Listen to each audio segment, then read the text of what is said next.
तो जी, अस्सलाम वालेकुम। कैसे हैं आप? उम्मीद है ठीक होंगे। नहीं भी होंगे तो उम्मीद है कि हो जाएँगे। चलिए चलेंगे स्टार्ट करते हैं। हम कर रहे थे यूज़ सांता क्रूज़ की application a, PhD in philosophy application हम सबमिट कर रहे थे। इतनी लंबी एप्लीकेशन मैंने आज तक नहीं किया। बहुत ही लंबी एप्लीकेशन है भाई, बहुत ही लंबी एप्लीकेशन है। अभी-अभी उसको पूरा किया है। मुझे अप्लाई करना है। चलो सी सांता क्रूज़ फिलॉसफी पे गए, ग्रेजुएट पे गए, प्रोस्पेक्टिव स्टूडेंट्स पे गए और अप्लाई हियर पे गए। लॉगिन करना है। ऑलरेडी मेरा पासवर्ड और आईडी सेव है। पे आ गई हमारी application graduate application 2025 open application. तो हमने ये सब कर लिया था। मैंने इसके अंदर जो अपनी डिटेल्स फिल कर दी हैं, बायोग्राफिकल इंफॉर्मेशन कर दी और टेक्स्ट मैसेज ऑप्शन चाहिए कर दिया था।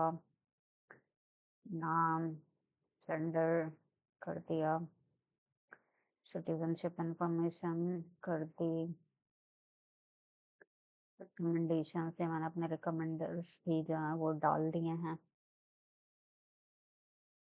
और स्टेटमेंट ऑफ पर्पस, ये मैंने अपना स्टेटमेंट ऑफ पर्पस भी इसमें डाल दिया है। ये रहा मेरा स्टेटमेंट ऑफ पर्पस। तो मैं इसको प्रीव्यू कर सकती हूँ, यानी ये देख सकती हूँ यहाँ पे। तो ये मेरा स्टेटमेंट ऑफ पर्पस है 2 पेजेस का। यहाँ से रिटर्न भी कर सकती हूँ, लेकिन मैं इसको बंद भी कर सकती हूँ क्योंकि ऑलरेडी पहले ही मेरे पास जो है ना ये टैब जो है वो खुला हुआ है। स्टेटमेंट ऑफ पर्पस हो गया। अब बोल रहा है पर्सनल हिस्ट्री स्टेटमेंट। कितना पर्सनल हिस्ट्री स्टेटमेंट बताएं। अम, अच्छा जी, ये मैंने अपना पर्सनल हिस्ट्री स्टेटमेंट जो है वो मैंने डाल दिया है इसके अंदर। ये रहा मेरा personal history statement. Personal history statement में ये क्या पूछता है, तो हम यहाँ पे जाते हैं यूसी सांता क्रूज फिलॉसफी पे। ये आपको बता देंगे कि इनको पर्सनल हिस्ट्री स्टेटमेंट में क्या चाहिए। प्रोस्पेक्टिव स्टूडेंट्स पे गए, यहाँ पे आ गई है रिक्वायरमेंट। ये रहा पर्सनल हिस्ट्री स्टेटमेंट। भाई ये कह रहा है कि सबसे पहले तो आपका जो पर्सनल हिस्ट्री स्टेटमेंट है, वो उसमें वो सब कुछ नहीं होना चाहिए, यानी जो आपने ऑलरेडी अपने स्टेटमेंट ऑफ पर्पस में लिखा है। तो आपने अपने स्टेटमेंट ऑफ पर्पस में क्या लिखा है, आपने थोड़ा सा बैकग्राउंड दिया है अपना कि आप कहाँ से आ रहे हैं, आप और फिर आपकी रिसर्च क्या है और आपके मुस्तकबिल के प्लान्स क्या हैं और आप यूसी सांता क्रूज के अंदर ही क्यों अप्लाई करना चाहते हैं। तो इसका मतलब है कि पर्सनल हिस्ट्री स्टेटमेंट में ये सारी चीज़ें रिपीट नहीं हो सकती, तो फिर क्या होना चाहिए। इसमें बेसिकली आपसे पूछता है कि फ़र्ज़ करें जैसे मैं लड़की हूँ और मैं पाकिस्तान में रही हूँ और पाकिस्तान जो है वो एक मुस्लिम कंट्री है और इकोनॉमिकली भी उसके हालात जो है, माशी तौर पर भी हालात उसके इतने अच्छे नहीं हैं। और फ़लसफ़ा मतलब ये सोचें कि कोई 239 या कुछ यूनिवर्सिटीज़ हैं और सिर्फ़ 4 यूनिवर्सिटीज़ हैं जहाँ पे आपको फ़लसफ़ा पढ़ाया जाता है। तो ऐसी इसका मतलब है कि मैं एक ऐसी जगह से आ रही हूँ जहाँ पे लड़कियों को आज़ादी नहीं होती, बिल्कुल नहीं होती है। अम, और ये बात जो है वो ये सच है। मैंने एक्सपीरियंस किया है भाई। बहुत सारी लड़कियाँ अब कर भी रही हैं, कम से कम मेरे सर्कल में तो। और वहाँ पर और भी बहुत सारी मुश्किलात हैं जो लड़कियों को बहैसियत लड़की जो है वो सहना पड़ती हैं, बहुत सारी मुश्किलों से गुज़रना पड़ता है। तो ये जो पर्सनल हिस्ट्री स्टेटमेंट है ना, वो एक बेहतरीन तरीका है अपनी उस कहानी को सुनाने का, अपनी उस शनाख्त को सुनाने का, जिसकी वज़ह से आपको बहुत सारी मुश्किलात का सामना करना पड़ा है। और इससे क्या होता है कि जैसे आप यूसी सेंटा क्रूज़ को बता रहे होते हैं कि हम जिस जगह से आ रहे हैं अ, वो इस तरह से वहाँ हमें इस तरह की मुश्किलात पेश आईं। और इस तरह से जो है हमने अपनी ज़िंदगी में जो है उन मुश्किलात को उन मुश्किलात का मुकाबला किया और फिर आखिर जो है हम यहाँ तक पहुँचे। तो पर्सनल हिस्ट्री स्टेटमेंट जो है वो एक ऐसी स्टेटमेंट है जहाँ पे आपको अपनी कहानी सुनाने का मौका मिलता है। लेकिन ज़रूरी नहीं है कि यहाँ पर अपनी कहानी सुनाने के लिए आपका ताल्लुक जो है वो मेरी तरह किसी अ अ, ऐसे माशी घराने से हो जो कि अम, जहाँ पर आपको अ, उर्दू जो है ना वो मुझसे जा रही है। ऐसे घराने से हो जहाँ पर आपको पैसों की तंगी हो, ज़रूरी नहीं है। ऐसे घराने से हो जहाँ आप लड़कियों और मतलब सिर्फ़ लड़कियाँ तो नहीं अप्लाई करती ना, लड़के भी करते हैं। तो ज़रूरी नहीं है कि आप जो है वो अगर तंग घराने माशी तौर पर तंग घराने से ताल्लुक़ रखते हैं, आप लड़की हैं, तभी आप पर्सनल हिस्ट्री स्टेटमेंट लिख सकते हैं, वरना नहीं लिख सकते।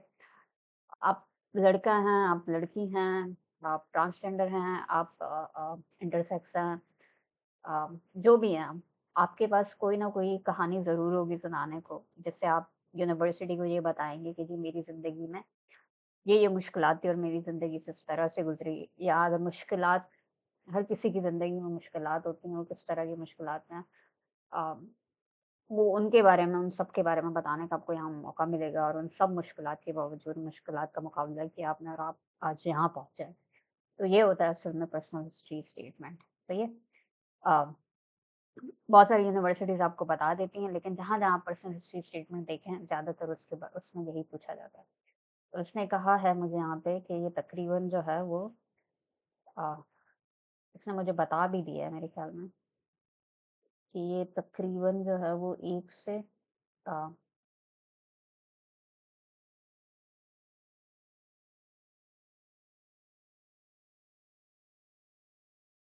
मेरे ख़्याल में बताया था जब मैंने लास्ट टाइम पढ़ा था।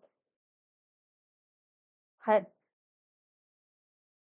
अ, 1 से 3 पेजेज़ का होना चाहिए ये और मैंने 1 से 3 पेजेज़ का ही उसको किया है और और हुँ, हुँ, हुँ, हुँ।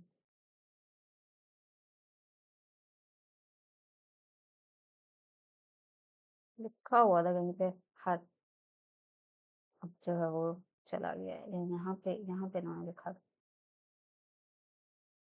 हाँ, इन्होंने लिखा है ना 3 पेज 1 से 3 पेजेज़ का। ख़ैर मैंने जब डबल स्पेस किया अपने वाले को ये देखें, तो ये 3 पेजेज़ हो ही गया। पहला पेज, दूसरा और ये तीसरा सफ़ा। ठीक है? तो ये मेरे लिए मौका था। मुझे अपनी कहानी सुनाने का और मुझे कहानियाँ सुनाने का बहुत शौक है। तो मैंने दिल खोल के अपनी कहानी सुनाई है। आप भी सुना सकते हैं, सही है? तो ये आ जाएगी आपकी पर्सनल हिस्ट्री ऑफ स्टेटमेंट, वो मैंने डाल दी यहाँ पे। मैं ये करती हूँ कि मैं उसको वर्ड में लिखती हूँ। जैसे मिसाल के तौर पर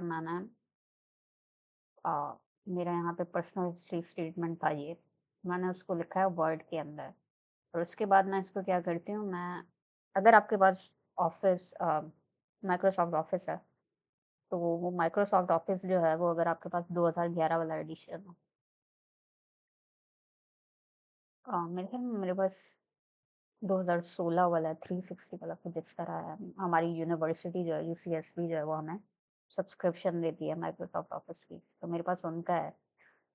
तो लेकिन यूनाइटेड स्टेट्स में रहने के बड़े फ़ायदे हैं कि आपको ये चीज़ें जो हैं बड़ी मुफ़्त में मिल जाती हैं। पाकिस्तान में भी मिल जाती हैं, अगर आप मुक़द्दस की तरह लम्स या इस तरह के इदारों में हैं, लेकिन अगर आप कराची यूनिवर्सिटी या ऐसे सरकारी इदारों में पंजाब यूनिवर्सिटी या इस तरह तो नहीं मिलती। तो मुझे ऑप्शन देता है सेविस अगर मैं इसको करूँ मेरा जो लैपटॉप है वो हैंग हो गया है क्योंकि ओबीएस जो है जो मेरे पास चल रहा है रिकॉर्डिंग के लिए ये बहुत ही भारी एप्लीकेशन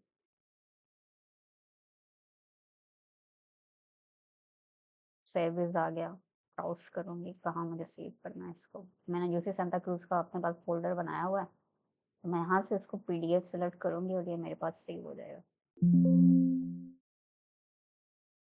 मैं इसको रिप्लेस कर देती हूँ और ये मेरे पास आ गई पीडीएफ इसकी तो मैं तो ये करती हूँ कि मैं वर्ड में लिखती हूँ फिर उसको पीडीएफ में कन्वर्ट कर देती हूँ सही है? लेकिन ये कह रहा है कि अगर आपने हाथ से भी लिखा है, बिल्कुल लिख सकते हैं आप, या आपके पास पीडीएफ वाली सहूलत नहीं है तो आप उसको स्कैन भी कर सकते हैं। लेकिन स्कैनर आपके पास अच्छा होना चाहिए। अगेन क्योंकि मैं यूनाइटेड स्टेट में हूँ, तो मेरे डिपार्टमेंट में ऑलरेडी मेरे पास स्कैनर है। वरना तो मैं अगर पाकिस्तान में होती तो मुझे स्कैन करवाना पड़ता। मुझे याद है कि मुझे ₹10 की ₹10 की नहीं, डिपेंड करता है कॉपी कितनी बड़ी थी। तो उस हिसाब से मुझे स्कैन करके देते थे। लेकिन तो स्कैन करवाना पाकिस्तान में ये भी एक पाकिस्तान में क्या बांग्लादेश में भी रहो या कहीं पे भी रहो जहाँ पे माशी हालात सही नहीं है, वहाँ पे आपको महँगा पड़ेगा स्कैन करवाना। तो मैं तो ये करती हूँ कि वर्ड में लिखती हूँ फिर उसको पीडीएफ में कन्वर्ट कर देती हूँ। सही है जी। ये मैंने अपना पर्सनल हिस्ट्री स्टेटमेंट अपलोड कर दी। प्रीव्यू में मैं जा सकती हूँ, उसको डिलीट भी कर सकती हूँ, लेकिन मुझे नहीं करना है। कंटिन्यू। अब बोल रहा है रिज्यूमे या करिकुलम डेटा, यहाँ पर डालनी है आपको अपनी सीवी। मैंने अपनी सीवी ऑलरेडी डाल दी है। ये रही मेरी सीवी। ये सीवी जो है कुछ इस तरह नज़र आ रही है। ये एक अच्छा पैटर्न है। मैंने यहाँ पे पूछा था यूसी सेंटा क्रूज वालों से। ओह सॉरी, जहाँ पर मैं हूँ यूसीएसवी में, फिलॉसफी डिपार्टमेंट, मैंने उनसे पूछा था कि अच्छी सीवी कैसे बनाई जा सकती है, क्योंकि इनका एक करियर काउंसलिंग के नाम से एक इदारा है, एक ऑफिस है जो कि हमारी हेल्प करता है सीवी बनाने में। मेरी ये सीवी आपको जो है मेरी वेबसाइट पे भी मिल जाएगी। तो मैंने अपनी सीवी जो है वो अपलोड कर दी है। अ, ये आपको देखना है सीवी कैसे नज़र आती है, सैंपल कैसा नज़र आता है, तो आप मेरी वेबसाइट पे जा सकते हैं। मैंने कर दिया इसको कंटिन्यू। और अब ये मुझसे पूछ रहा है कि आपका जो स्पेशलाइज़ेशन जिसमें आप करना चाहते हैं, रिसर्च इंटरेस्ट, यानी रिसर्च के अंदर भी आप किस चीज़ के अंदर मज़ीद ज़्यादा दिलचस्पी रखते हैं? जैसे एमबीबीएस अगर कोई कर रहा होता है तो कोई जनरल फिजिशियन बनना चाहता है, कोई आगे जो स्पेशलाइज़ेशन करना चाहता है। तो मेरी ये स्पेशलाइज़ेशन जिसमें मैं करना चाहती हूँ, रिसर्च इंटरेस्ट जो ज़्यादा स्पेसिफिक है और फेमिनिस्ट फिलॉसफी है, मैंने डाल दिया यहाँ पे मेटाफिजिक्स ऑफ जेंडर। जेंडर की क्या नेचर होती है, इसकी क्या नौइयत होती है, उसमें मेरी दिलचस्पी है, जेंस की नेचर क्या होती है। उसके बाद ये बोल रहा है कि आप अपना राइटिंग सैंपल दे दें, 4000 से 6000 वर्ड्स का होना चाहिए। मैं अपना राइटिंग सैंपल भी डाल दिया इसके अंदर। ये रहा मेरा राइटिंग सैंपल। इसके अंदर एक एब्स्ट्रैक्ट होता है सबसे पहले, पहले पेज पे, जिसमें आप बताते हैं कि एक तरह से आप जो है वो अपने पूरे पेपर की जो है उसके अंदर एक मरकज़ी ख़्याल होता है ना, एक समरी होती है, वो आप बता देते हैं इसके अंदर क्या करने वाले हैं आप। उसके बाद कीवर्ड्स यहाँ पर लिखते हैं और उसके बाद इसके अंदर एक इंट्रोडक्शन होता है। और फिर इसके अंदर अगर आप मज़ीद सेक्शंस डालना चाहते हैं तो वो डाल देते हैं, क्योंकि ये फ़िलॉसफ़ी का पेपर है तो उसके अंदर इंट्रोडक्शन के बाद और एक्सप्लेनेशन के बाद, आर्गुमेंट के बाद आपके पास एक ऑब्जेक्शंस का सेक्शन आता है कि क्या मसले मसाइल हो सकते हैं, वरीज़ एंड ऑब्जेक्शंस या वरीज़ एंड कंसर्न्स, क्या-क्या मसले मसाइल हो सकते हैं। यानी क्योंकि फ़िलॉसफ़ी का मतलब भी होता है आर्गुमेंटेशन, और उसके बाद इसके अंदर एक कंक्लूजन पार्ट होता है। तो ये रहा मेरा राइटिंग सैंपल। रिटर्न कर सकती हूँ या इसको ऑलरेडी बंद कर सकती हूँ। सही है।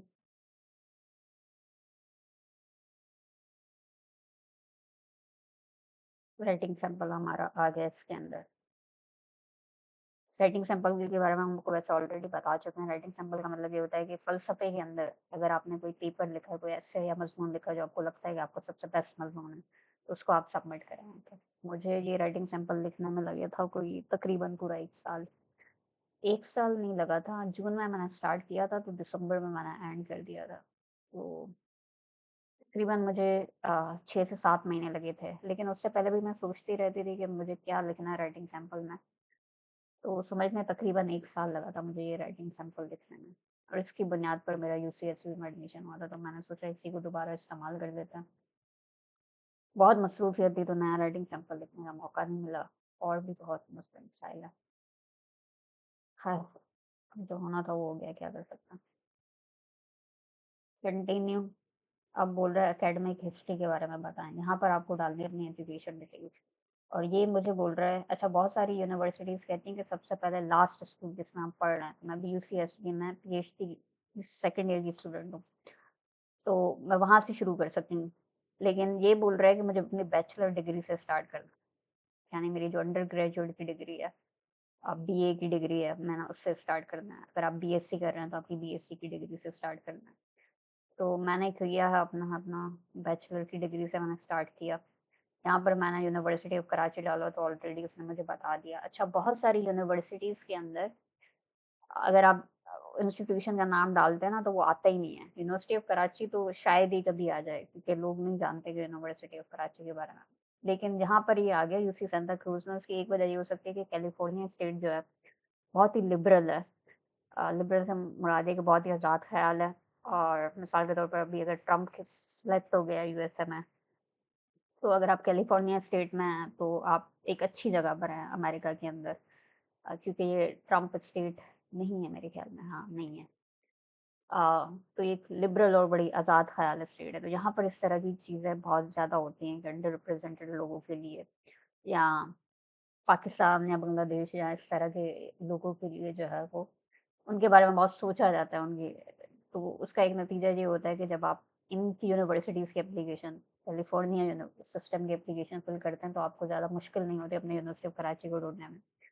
लेकिन अगर आप किसी और यूनिवर्सिटी में अप्लाई कर रहे हैं जो कैलिफ़ोर्निया स्टेट से बाहर है, तो अक्सर आपको यूनिवर्सिटी ऑफ कराची मिलता ही नहीं है। मेरे ख्याल में ड्यूक में मेरे साथ ऐसा हुआ था, ड्यूक यूनिवर्सिटी में मुझे यूनिवर्सिटी ऑफ कराची का ऑप्शन मिल ही नहीं रहा था। उनको तो लगता ही नहीं कि कोई यूनिवर्सिटी ऑफ कराची होती है। लेकिन यहाँ पे ऐसा नहीं था तो मैंने यूनिवर्सिटी ऑफ कराची डाला, उसमें सारी डिटेल्स डाल दी, कौन-सी डेट्स मैंने अटेंड की हैं, जिसमें आपसे महीना पूछता है तो जिस तारीख को आपने एडमिशन लिया था या जिस दिन आपकी क्लासेस स्टार्ट हुई थी, जो भी आपके प्रोग्राम में आपकी मार्कशीट पे लिखी होती है, वो आपने डाल देनी है, कब खत्म हुई। उसके बाद आपने जीपे डालनी है। अब मैं बहुत लकी हूँ, बहुत खुशकिस्मत हूँ इस मामले में कि पाकिस्तान में मतलब यूनिवर्सिटी ऑफ कराची के अंदर जो हमारा जीपीए स्केल है वो 4 है। 4 है। इसका मतलब ये है यहाँ पर भी ये तकरीबन 4 वाला स्केल इस्तेमाल करता है। तो इसका मतलब है कि मुझे कोई मुश्किल नहीं होगी। लेकिन अगर कोई और स्केल इस्तेमाल करते वो जो कि यहाँ इस्तेमाल नहीं किया जाता, तो फिर आपको अपनी जीपीए जो है वो ट्रांसलेट करवानी पड़ती है। यानी उसको यूएसए की जीपीए सिस्टम में कन्वर्ट कराना पड़ता है और उसके अलग से पैसे होते हैं और अलग एजेंसीज़ होती हैं जो कि आपको वो काम करके देती हैं।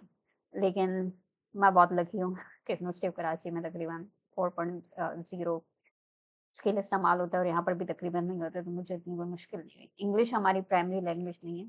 अगर आप यूनिवर्सिटी ऑफ कराची से आ रहे हैं तो याद रखें हमारी जो मीडियम ऑफ इंस्ट्रक्शन है वो इंग्लिश और उर्दू है, दोनों है, तो सिर्फ इंग्लिश नहीं है। फिर ये बोला अपनी वेबसाइट बता, मैंने अपनी यूनिवर्सिटी की वेबसाइट डाल दी। अब ये मुझे बोल रहा है कि अपने अपलोड करें डॉक्यूमेंट। यहाँ पर भी मैंने वही किया, अपने डॉक्यूमेंट को वर्ड के अंदर सबसे पहले तो उसको स्कैन किया, फिर उसको वर्ड के अंदर लिखा और उसके ऊपर ये खूबसूरत करके हेडर और फोल्डर डाले मैंने, फुटर हेडर और फुटर डाले मैंने और उसके बाद उसको पीडीएफ में कन्वर्ट किया, ताकि जब उसे कोई देखे तो उसको पढ़ सकता है। ये मेरी मार्कशीट की बैक साइड और ये मैं डिग्री की बैक साइड डालना मैं भूल गई थी लेकिन चलता है। इतनी मैंने एप्लीकेशन सबमिट की है ना कि बोर हो गई मैं, तो मैं कभी-कभी ऐसे ही जाने देती। वैसे ये सारी चीज़ें मुझे दोबारा जब मेरा दाखिला हो जाएगा, एक बार मैं गुज़र चुकी हूँ उस पूरे प्रोसेस से, तो एक बार मेरा दाखिला हो जाएगा, मुझे दोबारा ये सारी चीज़ें डालनी पड़ेंगी, सबमिट करानी पड़ेंगी।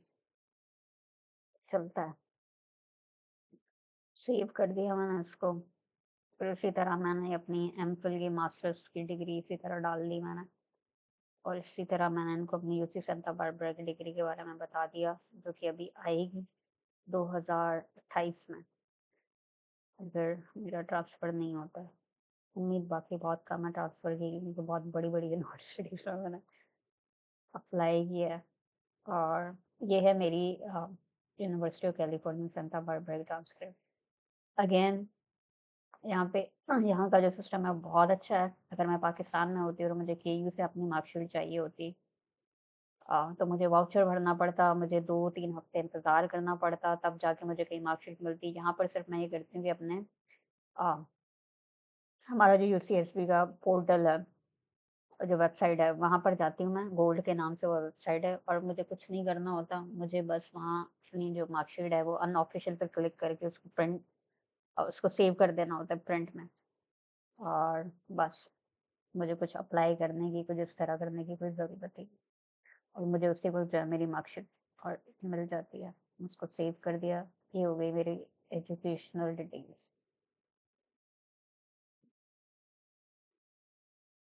अच्छा जी, मुझसे दोबारा जीपीए पूछ रहा है। मुझे तो बड़ा एननोइंग लग रहा था, मतलब दोबारा से वही चीज़ रिपीट हो रही है। बोल रहा है मेरी अंडर ग्रेजुएट की जीपीए क्या है, और ये मेरे ख्याल में मुझसे दोबारा इसलिए पूछ रहा है क्योंकि बोल रहा है कि अगर आप इंटरनेशनल स्टूडेंट हैं और आपकी जीपीए जो है वो 4 पॉइंट स्केल पे नहीं है, किसी और स्केल पे है, तो आपको जाना पड़ेगा वर्ल्ड एजुकेशन सर्विसेज़ के पास। ये वर्ल्ड एजुकेशन सर्विसेज़ जो है वो एक ऑर्गनाइज़ेशन है। ये क्या करती है कि अगर आपकी जीपीए 4 पे नहीं है या इस तरह का कोई आपके साथ सीन है, यूनिवर्सिटी ऑफ मिशिगन में मेरे साथ हुआ था, तो आप इनको बोल सकते हैं। आप यहाँ पर अपने कोर्स के मार्क्स वगैरह जो भी आपके यूनिवर्सिटी ने दिए हैं, वो सब आप यहाँ पर डालेंगे, अपना अकाउंट बनाएँगे, एक लंबा प्रोसेस है, फिर इनको पैसे पे करेंगे, कोई $10 या कुछ इस तरह से। फिर ये आपको अपनी जीपीए जो है वो कन्वर्ट करके देंगे यूनाइटेड स्टेट्स की जीपीए में। यकीन जाने कभी-कभी मुझे लगता है कि हमारा दुनिया के सारे एजुकेशन सिस्टम ना सिर्फ़ पैसे कमाने के लिए बैठा है, और कोई मकसद नहीं है इनका। सिर्फ़ एक प्रॉफिट मेकिंग फैक्ट्रीज़ हैं, टू बी ऑनेस्ट। कभी-कभी मुझे यही लगता है, क्योंकि जिस जिस हिसाब से ये इंटरनेशनल स्टूडेंट से पैसे वसूल करता है ना, सोच है आपकी। हाँ, हर हेल्थ सिस्टम भी यही कर रहा है। हेल्थ सिस्टम डॉक्टर भी तो यही करता है। जितनी भी इंसान की बुनियादी ज़रूरियात हैं, उनके ज़रिए तो लोग पैसे कमा रहे हैं। अच्छा जी, अब मैंने डाल दिया यहाँ पे, अब ये मुझसे पूछ रहा है पिछली 2 साल की जीपीए डालो, यानी मेरा 4 साल का बीएस था, तो मैं 2 साल की जीपीए डालूँ। अब भाई मेरे पास इतना टाइम नहीं है कि मैं अपने पिछले 2 साल के कोर्सेज़ कैलकुलेट करूँ और फिर उसकी जीपीए बैठ के कैलकुलेट करूँ, तो मैंने अपनी वही जीपीए डाल दी है। अ, थोड़ी-सी ज़्यादा होगी, लेकिन चलता है, इतना टाइम नहीं है भाई। मैंने बोला ना, यूसी सांता क्रूज़ की एप्लीकेशन सबसे लंबी एप्लीकेशन है। उसके बाद ये मुझसे दोबारा पूछ रहा है कि अपनी ग्रेजुएट की जो है ना वो जीपीए डालो। ऑलरेडी मैंने डाली है, लेकिन क्या कर सकते हैं, मैंने दोबारा अपनी जीपीए डाली। ग्रेजुएट की 4 पॉइंट स्केल पे मैंने डाल दी, आप भी डाल सकते हैं। और अब मैंने इसको कर दिया कंटिन्यू। पैसे कमाने का एक और तरीका है, ये अब आपसे माँग रहे हैं क्योंकि आप इंटरनेशनल स्टूडेंट हैं, तो आपको देना पड़ेगा टॉफ़ल या आइल्स, या और ग्रे भी आपको देना पड़ेगा। ग्रे के बारे में मैंने बताया था। अ, ग्रे नहीं माँग रहे ये मुझसे, लेकिन मुझे इनको देना पड़ेगा टॉफ़ल, और अगर मुझे इनको टॉफ़ल देना है, तो मुझे जाना पड़ेगा ईटीएस की वेबसाइट पे, एजुकेशन टेस्टिंग सर्विस है ये, यहाँ पर जाते हैं आप, और मैंने ऑलरेडी अकाउंट बनाया हुआ है। टॉफ़ल का मैंने बनाया हुआ है। ये आ गया मेरा अकाउंट। मैंने अपना टेस्ट आज ही दिया है। अभी ये थोड़ी देर पहले मैंने 5 बजे अपना टेस्ट स्टार्ट किया था, और मैंने घर पे टेस्ट दिया है बैठ के। पाकिस्तान में अगर मैं होती तो घर पे टेस्ट देने का सोच भी नहीं सकती, और आपको ऑप्शन भी नहीं मिलता है। मुझे ना सिर्फ़ टेंशन होती कि मेरा इंटरनेट ना चला जाए। 4-5 तो मुझे कनेक्शन रखने पड़ते हैं इंटरनेट के। इतना अनरिलायबल इंटरनेट है। लाइट का आपको पता है, पता नहीं होता। अ, मैं तसव्वुर भी नहीं कर सकती। मेरे मतलब पूरा दिन क्या, मेरा टेस्ट आने से 15 दिन पहले से मेरा दिमाग खराब होता। एंग्ज़ायटी और एंग्ज़ियसनेस में, अगर मुझे पाकिस्तान में घर बैठे टेस्ट देना होता। लेकिन मैं क्योंकि यूनाइटेड स्टेट्स में हूँ, और यूरोप में भी होती तो यही होता। जहाँ पर भी बिजली और इंटरनेट आपको मुसलसल मिलता है। तो यहाँ पर मेरे साथ कोई मसला नहीं था, मुझे पता था कि इंटरनेट धोखा देगा नहीं, और यहाँ का मोबाइल इंटरनेट भी बहुत अच्छा है। तो मैंने कोई बैकअप भी नहीं रखा, तो सुकून के साथ 5 बजे मेरा टेस्ट का स्टार्ट हुआ। मैंने लॉगिन किया, अ, यहाँ पे इन्होंने ऑप्शन दिया था, उससे मैंने लॉगिन किया, और मैंने अ, जो है वो एक प्रॉक्टर यानी ऑनलाइन, उनकी चेहरा नज़र नहीं आ रहा था, लेकिन उनकी आवाज़ से एक्सेंट से लग रहा था कि वो इंडियन है, तो चीप लेबर दे है। टॉफल भी चीप लेबर का फ़ायदा उठा रहा है। मनी मेकिंग सिस्टम है और कुछ नहीं। $205 का मैंने टैक्स ये दिया है, $205 मैंने भरे हैं। उसके बाद मुझे जो है वो 12 यूनिवर्सिटीज़ को जो है अपना टेस्ट स्कोर भेजना है और एक यूनिवर्सिटी को स्कोर भेजने के लिए ये मुझसे लेता है $25 ये देखें। तो मैंने 2 ने तो मुझे माफ़ कर दिया था, 10 यूनिवर्सिटीज़ को मैंने स्कोर भेजा है और मैंने खर्च किए हैं $250। कुछ मुझसे गलती ये हो गई कि टॉफ़ल मुझे 4 स्कोर फ्री में भेजने का मौका दे सकता था। बल्कि था मेरे पास मौका। अगर मैंने अपने टेस्ट से यानी आज मेरा टेस्ट था, तो अगर कल मैंने अपने 4 स्कोर ऑर्डर किए होते, तो मुझे फ्री मिलते। यानी मैं $100 बचा सकती थी, लेकिन मैं नहीं बचा पाई।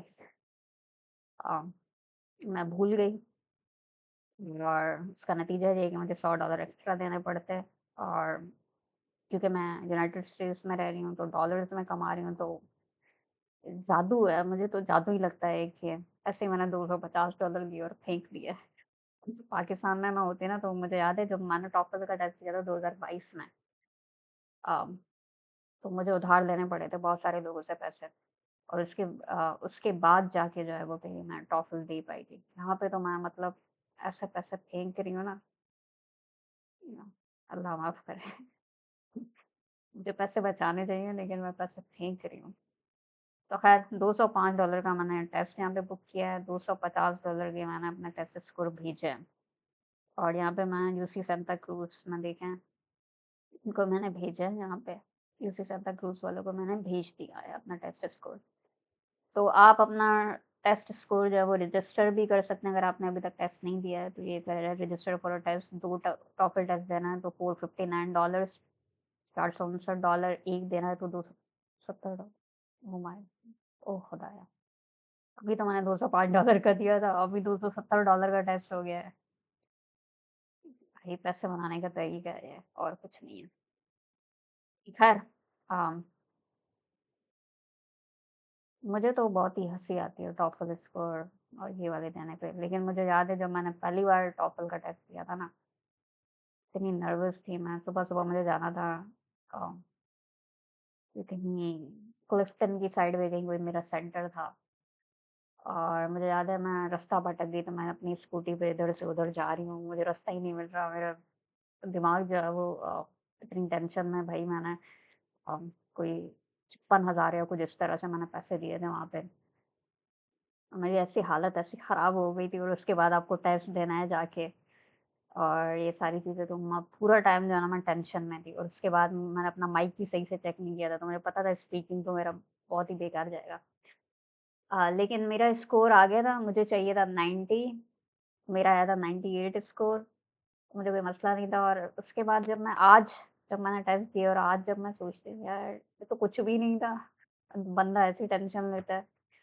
तो मुझे पता था मेरा टॉफ़ल स्कोर तकरीबन वैसे ही आएगा जैसा लास्ट टाइम आया था, तो आज भी मेरा तकरीबन वही रिपीट हुआ है। लेकिन मुझे टेंशन नहीं है, मुझे जितना स्कोर चाहिए था मुझे मिल गया। अ अ, टॉफ़ल के ऊपर मैं बहुत लंबी बात कर सकती हूँ, क्योंकि मुझे लगता है कि टॉफ़ल जो है वो एक वेस्ट ऑफ मनी है, ऐसे ज़ाया करना है और वक़्त का ज़िया है और कुछ भी नहीं। क्योंकि वो सिर्फ़ आपसे लैंग्वेज का टेस्ट नहीं ले रहा होता। अगर आप टॉफ़ल का टेस्ट दे रहे हैं तो वो सिर्फ़ अंग्रेज़ी का टेस्ट नहीं है। अ, नहीं, वो सिर्फ़ अंग्रेज़ी का टेस्ट नहीं है। वो अंग्रेज़ी कल्चर का भी मुझे लगता है टेस्ट है। जैसे आपने कभी सोचा है कि उसके अंदर लिसनिंग की जो आपके पास जो लिसनिंग की एक्सरसाइज़ेज़ वो बताता है, वो लिसनिंग एक्सरसाइज़ में अक्सर वो माहौल होता है जो अमेरिका के अंदर पाया जाता है। यानी अमेरिका के अंदर स्टूडेंट और प्रोफ़ेसर ऐसे बात करते हैं। हमारे यहाँ कोई इस तरह से बात नहीं करता है। फिर उसके बाद आप ये देखें कि वो जो चीज़ें आपसे लिखने के लिए कह रहा होता है, जो मसले वो डिस्कस कर रहे होते हैं, एग्री करते हैं, डिसएग्री करते हैं। ये वो मसले हैं जो हमने तो शायद कभी देखे भी नहीं होते। ये यहाँ के लोगों के इस तरह के मसले होते हैं। तो मुझे लगता है कि वो सिर्फ़ क्योंकि मैं आज जब टेस्ट दे रही थी ना, तो बहुत सारी चीज़ें यकीन माने मुझे पता थी। इसलिए नहीं कि मैंने यहाँ की कुछ एक्स्ट्रा पढ़ाई की है।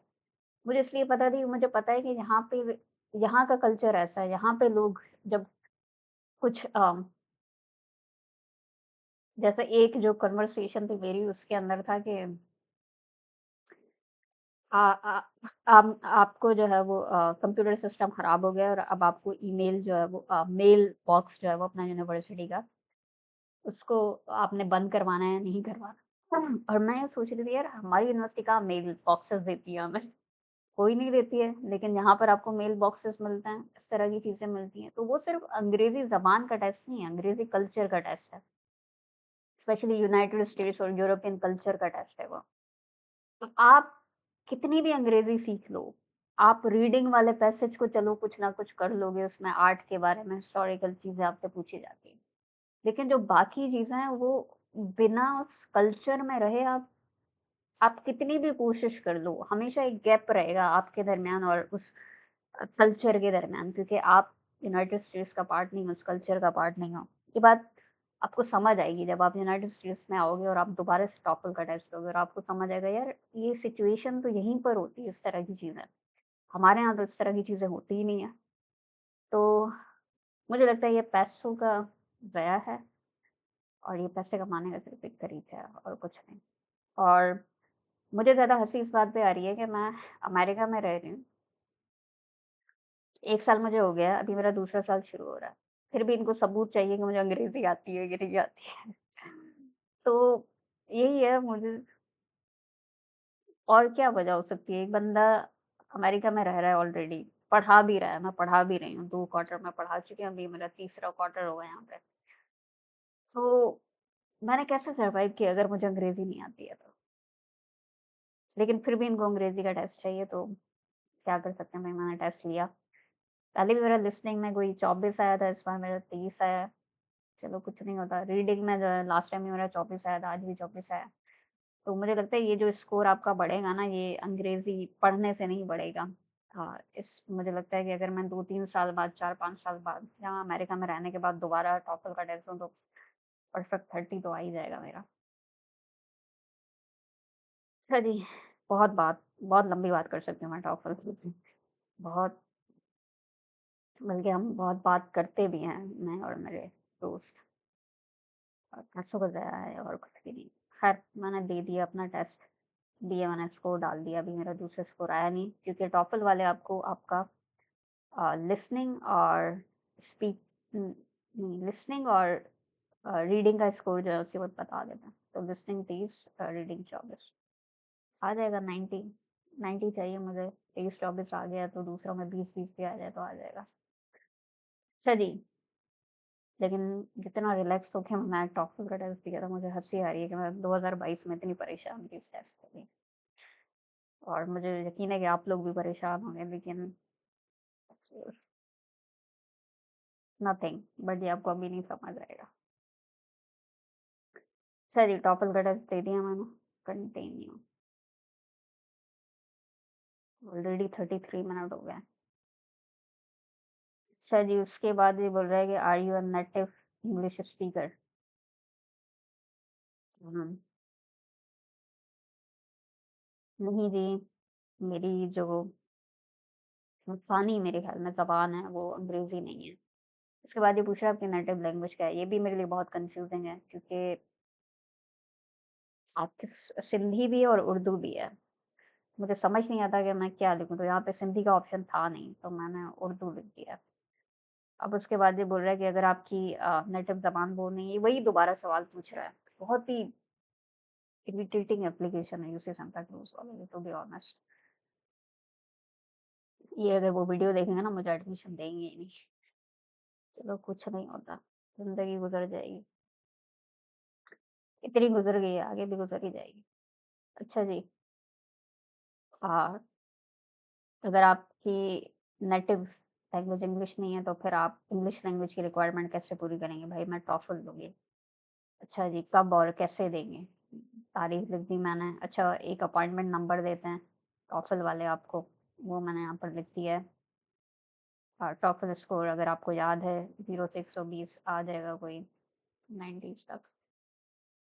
Do you wish to work as a teaching assistant UC Santa Cruz? Yes. और भाई कैसे हम सपोर्ट करेंगे अपनी एजुकेशन को, पढ़ाई को? अगर ये बोल रहा है कि अगर आप यूसी सांता क्रूज़ में टीचिंग असिस्टेंट के तौर पर काम करना चाहते हैं, आपका स्पीकिंग में आइलेट्स पे 8 होना चाहिए और 26 होना चाहिए टॉफल में, मुझे नहीं लगता आएगा 26। लेकिन अगर आप वेवर के लिए भी अप्लाई कर सकते हैं, यानी माफ़ भी करवा सकते हैं अपनी ये ज़रूरत, तो उसके लिए आप क्या करेंगे कि आप इनको